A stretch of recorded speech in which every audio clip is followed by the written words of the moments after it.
జరిగింది ఓ ప్రమాదం, ఏముంది నీ ప్రమేయం, దేహానికైన గాయం ఏ మందుతోను మాయం.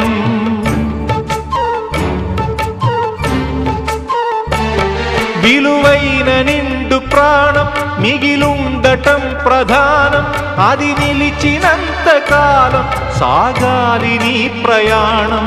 స్త్రీల తనువులోనే శీలమున్నదంటే పురుష స్పర్శతోనే తొలగిపోవునంటే, ఇల్లాళ దేహాలలో శీలమే ఉండదనా, భర్తన్న వాడెవడు పురుషుడే కాదు అనా. శీలం అంటే గుణం అనే అర్థం.